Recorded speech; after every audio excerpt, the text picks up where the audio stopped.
Tayo ngayon natitipon sa ngalan ng Ama at ng Anak at ng Espiritu Santo. Amen. Ang pagpapala ng ating Panginoong Kristo, ang pag-ibig ng Diyos Ama, at ang pagkaisa ng Espiritu Santo naway sumainyong lahat. At sumainyo rin. Isang magandang umaga po sa kanilang lahat. At sa araw ding ito, isama natin ang ating mga kapatid na nakikinig ngayon sa Radyo Totoo 95.9 na ang kanilang mga intensyon at mga kahilingan sa Diyos ay magkaroon ng tugon mula sa ating Panginoon sa ayon sa Kanyang kalooban. Mga kapatid, aminin natin ang ating mga kasalanan upang tayo'y maging marapat gumanap sa banal na pagdiriwang. Inaamin ko sa makapangyarihang Diyos at sa inyo mga kapatid, na lubha akong nagkasala sa isip, sa salita, sa gawa, at sa aking pagkukulang. Kaya sinasamo ko sa mahal na Berheng Maria, sa lahat ng mga anghel at mga banal, at sa inyo mga kapatid, na ako'y panalangin sa Panginoong ating Diyos. Kaawaan tayo ng makapangyarihang Diyos, patawarin tayo sa ating mga kasalanan, at patnubayan tayo sa buhay na walang hanggan. Amen. Panginoon, kaawaan mo kami. Panginoon, kaawaan mo kami. Kristo, kaawaan mo kami. Kristo, kaawaan mo kami. Panginoon, kaawaan mo kami. Panginoon, kaawaan mo kami. Manalangin tayo. Ama naming makapangyarihan, kalugdan mo kami at pagbigyan na magkamit ng kaloob mong karagdagan upang sa maalab naming pananalig, pag-asa at pag-ibig, kami mamalaging tumatalima sa iyong kautusan sa pamamagitan ni Jesucristo, kasama ng Espiritu Santo, magpasawalang hanggan. Amen. Pagbasa mula sa aklat ni Propeta Mikas. Patnubayan mo ang iyong bayan, Panginoon, ang bayan na iyong hinirang. Nag-iisa siya sa gitna ng matabang lupain. Bayaan mo silang manirahan sa magandang pastulan ng Basan at Galaad. Magpakita ka sa amin ng mga kababalaghan, tulad noong ilabas mo sa Ehipto ang iyong bayan. Wala nang ibang Diyos na tulad mo. Pinatatawad mo ang mga kasalanan ng nalabis sa bayan mong hinirang. Hindi ka nagkikimkim ng galit. Sa halip ay ipinadarama mo sa kanila ang tapat mong pagmamahal. Muli kang mahahabag sa amin. Lilimutin mo ang mga pagkakasala namin at ihahagis sa kalaliman ng dagat. Ipamamalas mo ang iyong katapatan sa Israel at ang walang maliw na pag-ibig sa angkan ni Abraham, gaya ng iyong ipinangako sa aming mga magulang mula pa noong unang panahon. Ang salita ng Diyos. Salamat sa Diyos. Salmong tugunan. Pag-ibig mo'y ipakita, iligtas mo kami sa dusa. Pag-ibig mo'y ipakita, iligtas mo kami sa dusa. Ikaw, O Poon, naging mapagbigay sa iyong bayan, pinasagana mo't muling pinaunlad ang bansang Israel. Yaong kasamaan ng mga anak mo'y nilimot mong tunay, pinatawad sila sa nagawa nilang mga kasalanan. Ang taglay mong puot sa ginawa nila'y iyon ang inalis. Tinalikdan mo na at iyong nilimot ang matinding galit. Pag-ibig mo'y ipakita, iligtas mo kami sa dusa. Kaya naman Poon, ibalik mo sana ang iyong paglingap sa pagkamuhi mong aming nadaramay, limutin ang ganap. Ang pagkagalit mo at puot sa amin, wala na bang hanggan, di na lulubag, di na matatapos ang galit mong iyan. Pag-ibig mo'y ipakita, iligtas mo kami sa dusa. Ibangon mo kami, sana ibalik mo ang nawalang lakas, at kaming lingkod mo ay pupurihin ka na taglay ang galak. Kaya ngayon, Poon, ipakita mo na ang pag-ibig mong wagas. Kami ay lingapin, at sa kahirapan ay buo iyong iligtas. Pag-ibig mo'y ipakita, iligtas mo kami sa dusa. Magsitayo po ang lahat.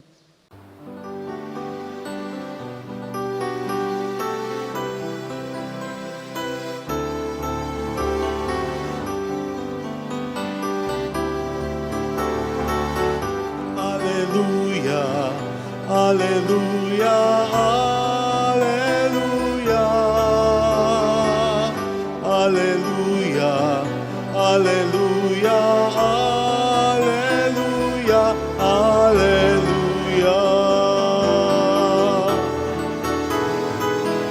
Hallelujah, hallelujah, hallelujah. Hallelujah, hallelujah, hallelujah, hallelujah.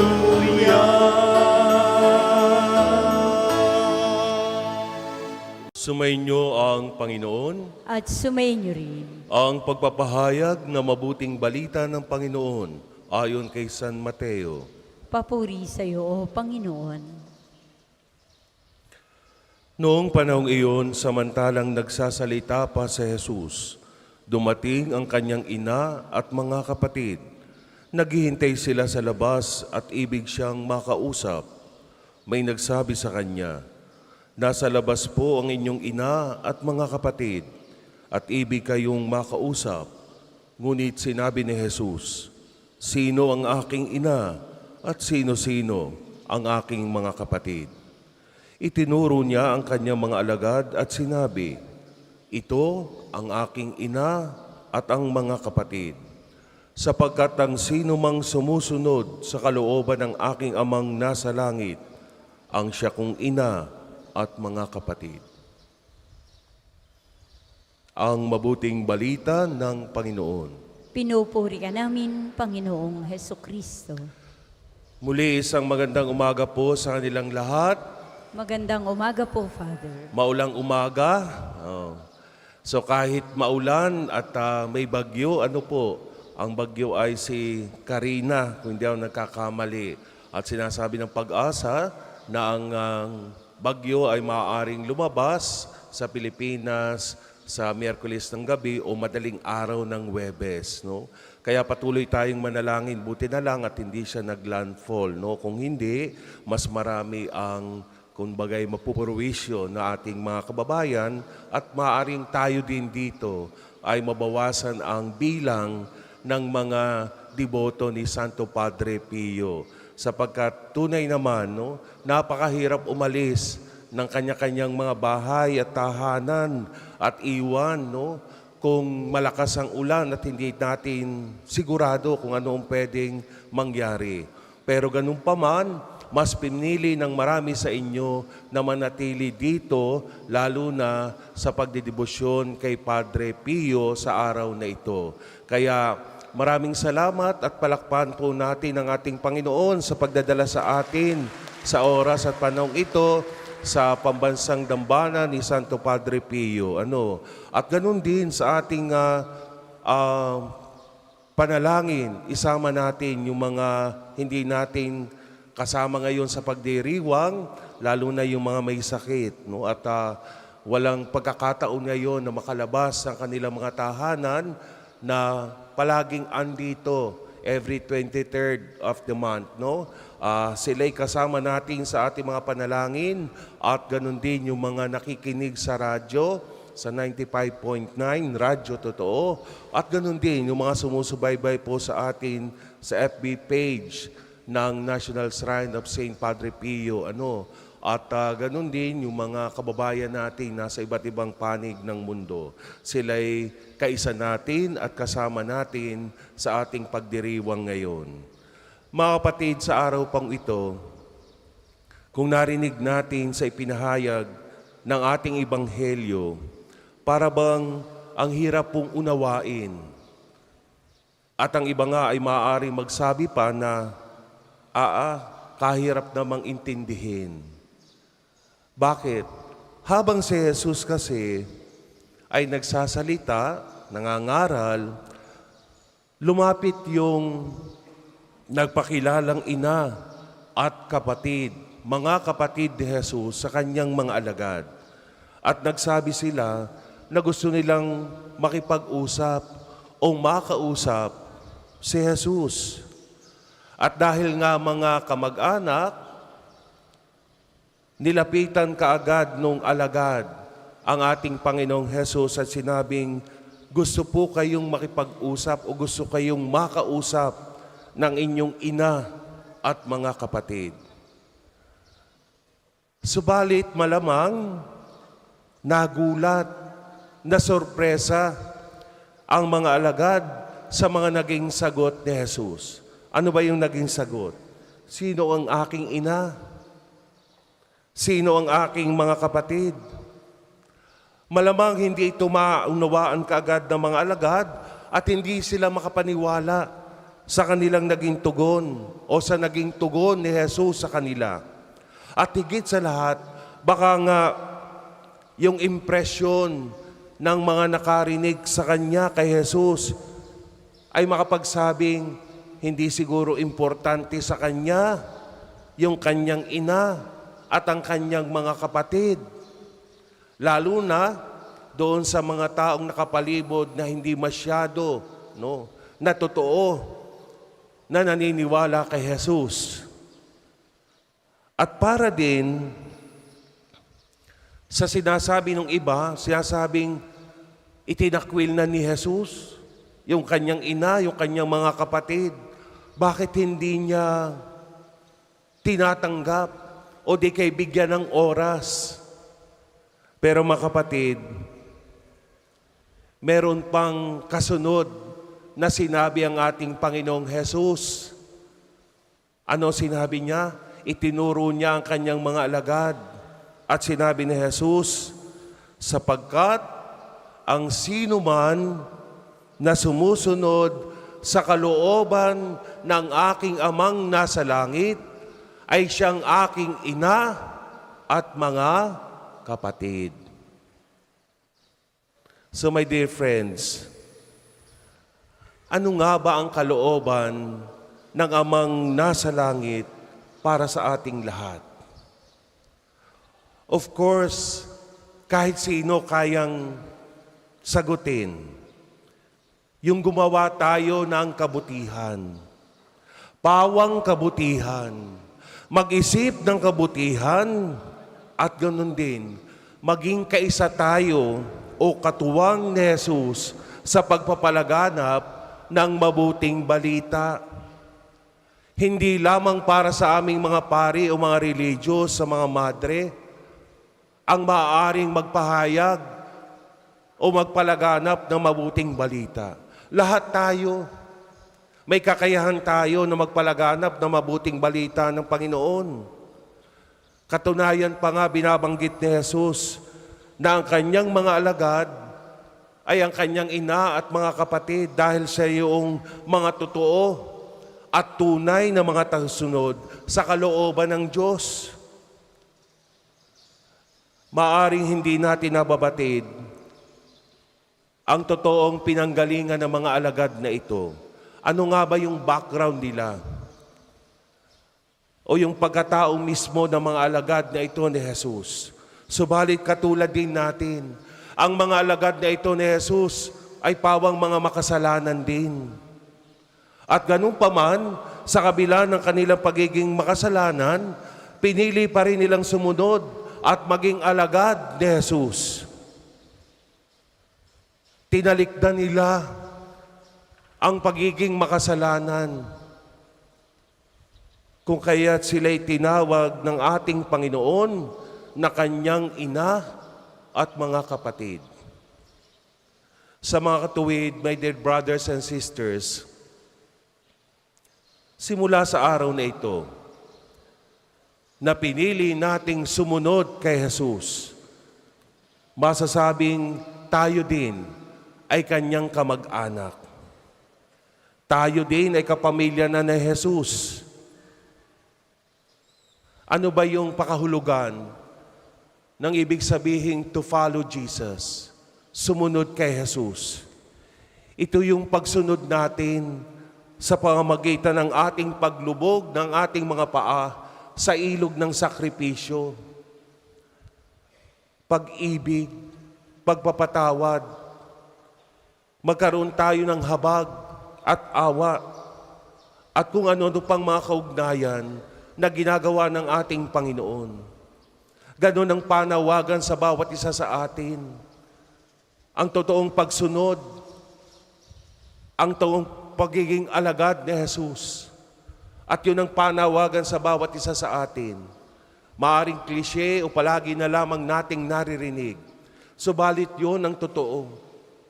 Masunod natin ang kalooban ng Ama ng nasa langit para lamang sa paggawa ng kabutihan at talikdan palagi ang gumawa ng kasalanan. Nakasisiguro ako mga kapatid, na lahat tayo ay itinuturing na kapatid, kapamilya, kapuso ng ating Panginoong Hesus. Sino ba ang ayaw na maging kamag-anak ni Jesus? Sino ba ang ayaw na maging related kay Jesus? Hindi ba lahat tayo gusto natin related lahat tayo? Kapamilya, kapatid, kamag-anak ni Jesus? At tanong, ang maaari ang iba sa atin magtatanong, ano nga ba ang kalooban ng Diyos para sa akin? Kayo na narito, ano nga ba ang kalooban ng Diyos para sa inyo? Mga kapatid, sa araw na ito, inaanyayahan ko po kayong lahat. Tingnan nyo sa inyong mga sarili at tanungin, ano ba yung gifts? Ano ba yung biyaya ng Diyos na meron ako? Yung gifts, yung biyaya na yan, maaari mo yang maibahagi sa iyong kapwa, lalo na sa mga taong lubos na may pangangailangan. Maaring hindi ito kalakihan at hindi ito palaging material na bagay. Subalit ang mapagbibigyan ito na kahit maliit sa tingin mo, ay maaaring maging malaking biyaya para sa mga makatatanggap. Huwag tayong maging madamot sa kung ano ang mayroon tayo, sapagkat kay kalooban ng Diyos para maibahagi natin sa ating kapwa. My dear friends, maging handa ang bawat isa sa biyaya na matatanggap mo ngayon. Dahil ito'y totoong biyaya at pagpapala na mula sa Diyos. Sana hindi tayo maging madamot sa mga ipinagkakaloob na grasya at biyaya ng Diyos sa atin. Kaya tayo'y narito ngayon, inanyayahan tayo ng Diyos sa pagkabilang tayo sa Kanyang mga natatanging pamilya. Mga pamilya na handang dumamay at maging kabahagi ng Kanyang kapwa. At yan ang panawagan ng Diyos para ituro tayo na tayo ang Kanyang ina at mga kapatid. Ikaw, gusto mo ba kamag-anak ka ni Jesus?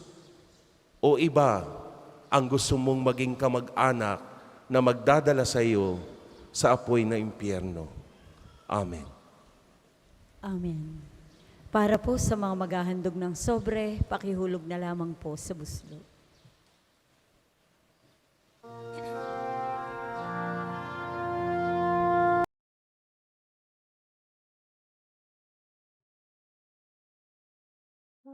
Kunin at tanggapin ang alay na ito, mga biyayang nagmula sa pagpapala mo.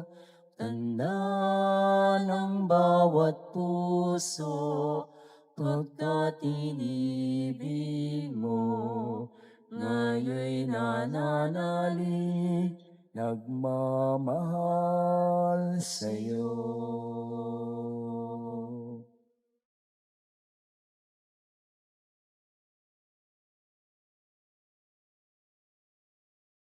Magsitayo po ang lahat. Manalangin kayo mga kapatid upang paghahain natin kalugdan ng Diyos, Amang makapangyarihan. Tanggapin nawa ng Panginoon itong paghahain sa iyong mga kamay, sa kapurihan niya at karangalan sa ating kapakinabangan, at sa buong sambayanan niyang banal. Ama naming lumikha, lahat ng iyong mga paghahaing ipinag-utos noong araw ay iyong pinagtibay sa isang haing hantungan ng tanan. Tanggapin ang ginaganap ngayon ng iyong mga lingkod at basbasan mo ito ng kabanalang gaya ng iyong kaloob sa mga alay ni Abel na lubha mong ikinalugod upang ang mga handog ng bawat isang nagbigay para sambahin ang banal mong ngalan ay magkamit ng karagdagan mong kasiyahan sa pamamagitan ni Jesucristo kasama ng Espiritu Santo magpasawalang hanggan. Amen. Sumainyo ang Panginoon. At sumainyo rin. Itaas sa Diyos ang inyong puso at diwa. Itinasa namin sa Panginoon. Pasalamatan natin ng Panginoong ating Diyos. Marapat na siya ay pasalamatan. Ama naming mapangyarihan, tunay ngang marapat na ikaw ay aming pasalamatan. Pinagbibigyan mong ito'y aming maihayag, kahit na ito'y walang anumang maidaragdag. Sa kadakilaang sa iyo ay likas, sa pagpupuri nami ang nakikinabang, ay kami ring iyong pinakikiharapan sa pamamagitan na iyong anak na minamahal. Kaya kaisa ng mga anghel na nagsisiawit ng papuri sa iyo nang walang humpay sa kalangitan, kami nagbubunyi sa iyong kadakilaan.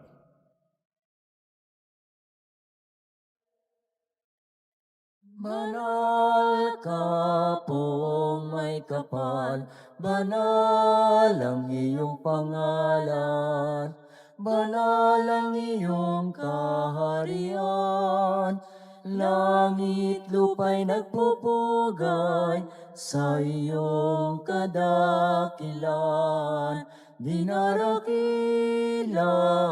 ang lahat ang naparito mong anak, na siyang nagmulat sa bulag, sa pilaya'y nagpalakad, at nakiramay sa lahat. Kundi kayang lumuhod ay manatiling nakatayo ng may paggalang. Ama naming banal, ikaw ang bukal ng tanang kabanalan. Kaya sa pamamagitan ng iyong Espiritu, gawin mong banal ang mga kaloob na ito upang para sa amin maging katawan at dugo ng aming Panginoong Hesukristo. Bago niya pinagtiis ang kusang loob na maging handog, hinawakan niya ang tinapay, pinasalamatan kanya, pinagati-hati na iyon. Iniabot sa kanyang mga alagad at sinabi, "Tanggapin ninyong lahat ito at kanin. Ito ang aking katawan na ihahandog para sa inyo."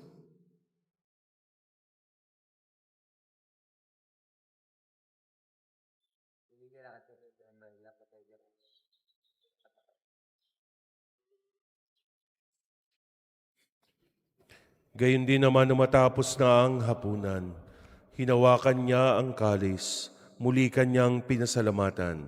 Iniabot niya ang kalis sa kanyang mga alagad at sinabi, "Tanggapin ninyong lahat ito at inumin. Ito ang kalis ng aking dugo, ng bago't walang hanggang tipan. Ang aking dugo na ibubuhos para sa inyo at para sa lahat. Sa ikapagpapatawad ng mga kasalanan, gawin ninyo ito sa pag-alaala sa akin."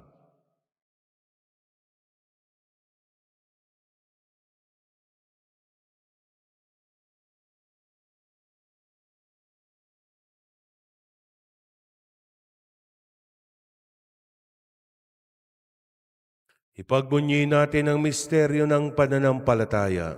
Si Kristo'y namatay, si Kristo'y nabuhay, si Kristo'y babalik sa wakas ng panahon. Ang mga ginagawa namin ngayon, ang pag-alaala sa pagkamatay at muling pagkabuhay ng iyong anak. Kaya tiniaalay namin sa iyo ang tinapay na nagbibigay buhay at ang kalis na kakaloob ng kaligtasan. Kami nagpapasalamat dahil kami iyong minarapat na tumayo sa harap mo para maglingkod sa iyo. Isinasamo namin kami magsasalo-salo sa katawan at dugo ni Kristo ay mabuklod sa pagkakaisa sa pamamagitan ng Espiritu Santo. Ama, lingapin mo ang iyong simbahang laganap sa buong daigdig. Puspusin mo kami sa pag-ibig, aming Papa, ni Gilbert na aming obispo at ang tanang kaparian. Alalahanin mo rin ang mga kapatid naming nahimlay na may pag-asang sila'y muling mabubuhay, gayon din ang lahat ng mga pumanaw. Kaawaan mo sila at patuloyin sa iyong kalibanagan. Kaawaan mo at pagindapating kaming lahat na makasalo sa iyong buhay na walang wakas.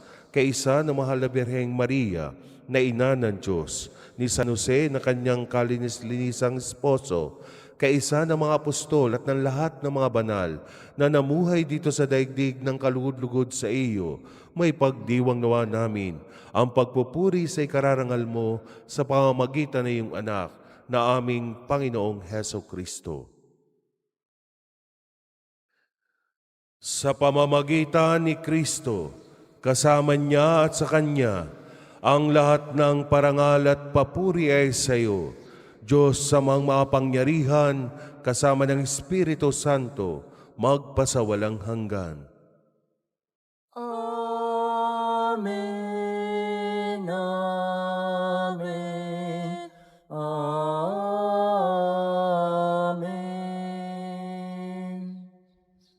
Sa Magsitayo po. tagabilid na nakagaling na utos at turo ni Jesus na Panginoon natin at Diyos, ipahayag natin ang lakas loob.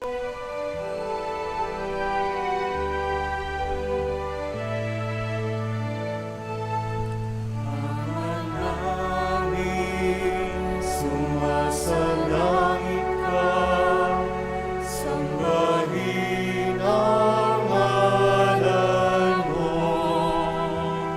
mapasa amin ang kaharian mo, sundin ang loob mo. Dito sa lupa parang sa langit, bigyan mo po kami ngayon ng aming kakanin sa araw-araw at paglawarin mo kami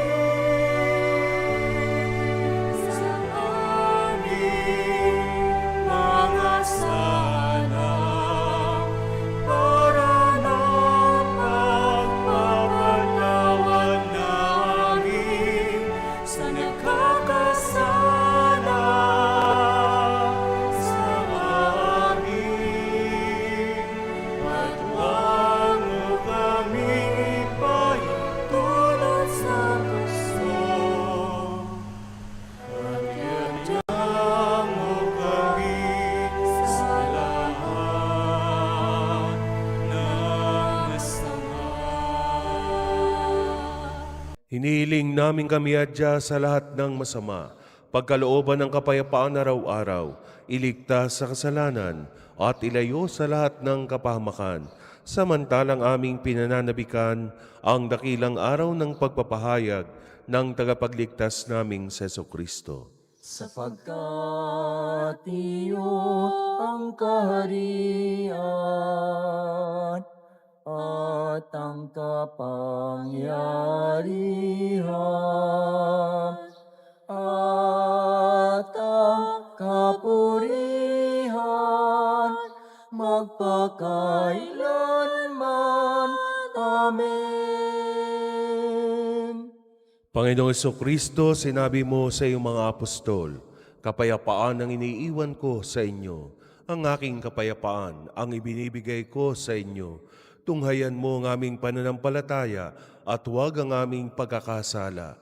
Pagkalooban mo kami ng kapayapaan at pagkakaisa ayon sa iyong kalooban, kasama ng Espiritu Santo, magpasawalang hanggan. Amen. Ang kapayapaan ng Panginoon ay laging sumainyo. at sumayin niyo rin. Magbigayan kayo ng kapayapaan sa isa't isa. Peace with you.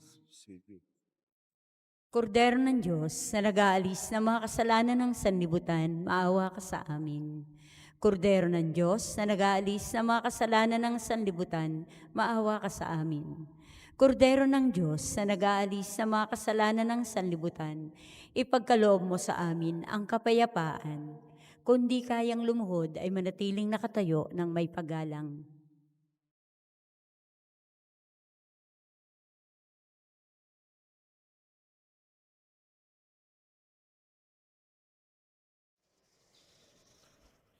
Ito si Jesus. Ito ang kordero ng Diyos. Ito ang nag-aalis ng mga kasalanan ng sanlibutan. Mapalad ang mga inanyayahan sa kanyang piging. Panginoon, hindi ako karapat-dapat na magpatuloy sa iyo, ngunit sa isang salita mo lamang ay gagaling na ako. May the body and blood of Christ, it will settle on you.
Manalangin tayo. Ama naming mapagmahal, manatili kang kapiling ng iyong sambayanan, na ngayon pinapakinabang mo sa iyong sariling buhay at gawin mong kami pasulong na makahakbang mula sa dati naming pagkamakasalanan, patungo sa pagbabagong nagdudulot ng iyong kabutihan sa pamamagitan ni Jesucristo, kasama ng Espiritu Santo, magpasawalang hanggan. Amen. Sumainyo ang Panginoon At sumayin niyo rin. at pagpalain kayo ng makapangyarihang Diyos, ang Ama at Anak at Espiritu Santo. Amen. Tapos na po ang ating banal na misa. Taglayin ninyo sa inyong pag-alis ang kapayapaan ni Kristo. Salamat sa Diyos. Muli magandang umaga po at mag-ingat kayo sa inyong mga pag-uwi. Maraming salamat po sa muli inyong pagdalaw.